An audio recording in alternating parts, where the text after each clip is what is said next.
Hi guys! Welcome to my vlog. My name is Mildred.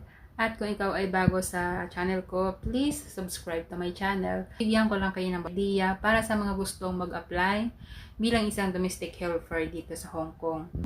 Dapat guys, kayo ay mentally prepared, physically prepared, and money prepared, ganun. Kasi guys, dito kailangan nyo magbaon ng pagkain. Kasi pagdating dito sa Hong Kong, hindi nyo alam kung ang madadatnan yung amo ay hindi kuripot sa pagkain.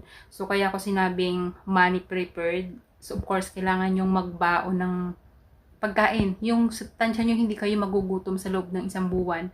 Kasi, kaya ibig sabihin, kaya sinasabi ko na budget nyo na pang isang buwan. Syempre, pag naka-isang buwan na, magkakaroon na kayo ng sahod and magkakaroon na kayo ng sarili nyong pera para makabili ng sarili nyong pagkain, just in case na yung amo nyo ay hindi kayo pinapakain ng ayos, or kung binibigyan man kayo ay hindi sapat. So, ibig sabihin, para hindi kayo magutom, magbaon kayo ng marami, and then, kapag nagsahod na kayo, saka kayo bibili ng pagkain ninyo, ng extra pagkain ninyo. Ayan. Tulad dito sa akin guys, share ko lang, hindi ako araw-araw may breakfast. Pero meron diyang kape, tapos maraming instant noodles. Hindi araw-araw bibigyan ako ng tinapay. So buti na lang meron akong mga mga biskwit, kape, pero binilhan ako ng kape. Yung tinapay na binibigay sa akin, hindi araw-araw. So kapag walang binibigay sa akin na tinapay, ang kinakain ko yung baon ko na biskwit.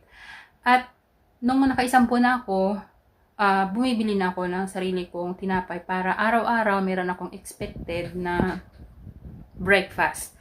Okay, so kasi ang mga employer dito sa Hong Kong guys, hindi sila nagbe-breakfast. Hindi kagaya natin na kumakain tayo ng breakfast, kakain tayo ng pandesal, tapos manggabandang alas 9 or alas 10, nagkakain tayo ng kanin, ganyan. Dito ibang-iba guys.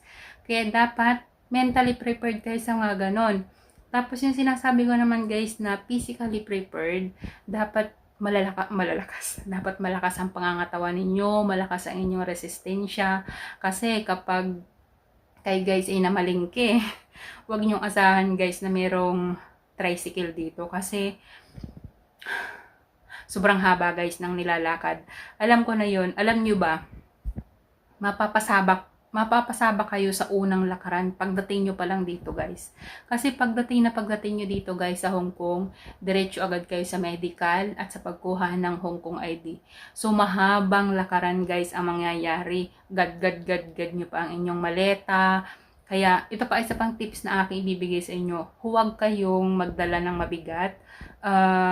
Dapat maging practical kayo sa inyong ilalagay sa inyong luggage. Yung mga importante lang guys, ang especially dun guys, yung pagkain.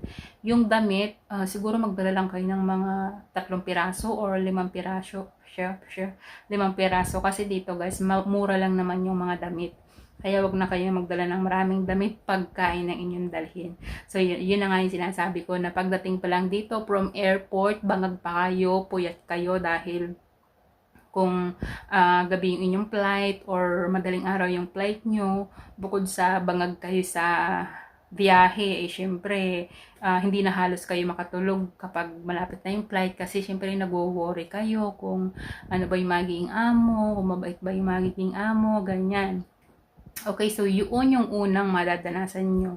Yun yung unang pagsubo, kasi nga maglalakad kayo ng mahaba from airport to medical, then from medical to Hong Kong ID. Ayan, and then next, and kapag nandito na kayo sa amo, ayan, kapag kayo ay namalingke, nako Diyos ko po, ihanda nyo na inyong katawan, kasi magbibit-bit kayo ng mabibigat.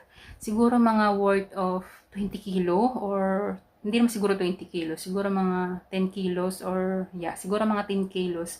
Kasi yung naranasan ko dito guys, may bigas, tapos may mga sabon, yung mga shampoo, tapos siyempre may mga karne pa, may mga gulay pa. Nasa ano siya, nasa marketing wheels, yung push cart ba, yun yung parang bag na merong gulong. So, ayan, at huwag nyong i-expect na mapera na lang guys kung kayo ay malapit sa sa market. Pero pag nagkataon na ang inyong bahay ay malayo sa market, Diyos ko po, matatagtag ang inyong mga taba guys kasi mahaba yung mga nilalakad, mga paikot-ikot, lakad kayo ng lakad, bit-bit nyo yung pinamalingki nyo, hila-hila nyo yung inyong pinamalingki kung nakalagay sa may gulong na bag na matawag doon, marketing wheel ba yun? Marketing basket, ganyan. So yun, physically fit kayo and malakas yung resistance nyo kasi syempre magbubuhat kayo, ganyan. Tapos kapag naman bata ang inyong alaga sa katulad ko ng alaga bata, dapat physically fit din kayo guys kasi required na makipaglaro sa mga bata and ang mga bata ay required na pupunta sa palaruan and sasamahan nyo sila guys. And kapag ang bata ay sa katulad ko, malawak yung palaruan nila, nagbabike sila, nag-i-skateboard, so susundan mo ang mga bata kung saan pumunta. So alay lakad na naman yung guys, pabalik-balik dito, balik doon, ayan. So kung hindi ka sanay sa lakad, dapat masanay ka na kasi kapag ang naging alaga mo ay active sa labas, at saka kung ang iyong alaga ay pumapasok, maghahatid sundo ka ng bata. At saka guys, ito pa yung isang isi-share ko sa inyo. Kung nag-abroad kayo dahil gusto nyong pumuti or gusto nyong gumanda, wag nyo na pangarapin guys kasi binabalaan ko na kayo. Hindi kayo puputi dito guys kasi lagi kayong nasa ilalim ng araw.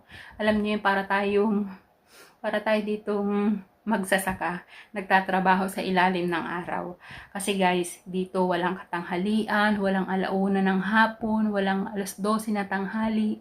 Pupunta ka sa bus stop or isusunduin mo yung alaga mo or ihahatid mo yung alaga mo sa school bus or sa school or hahatiran mo ng lunch yung alaga mo.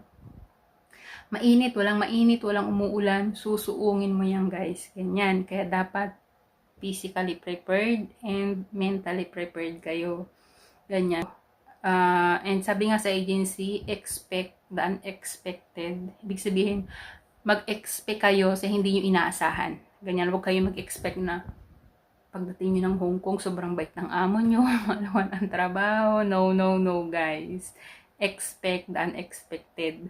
At yan yung pinakatatandaan ko nung nasa agency ako. Sabi ng agency, guys, expect the unexpected. Kasi hindi nyo alam kung anong madadatnan nyo doon.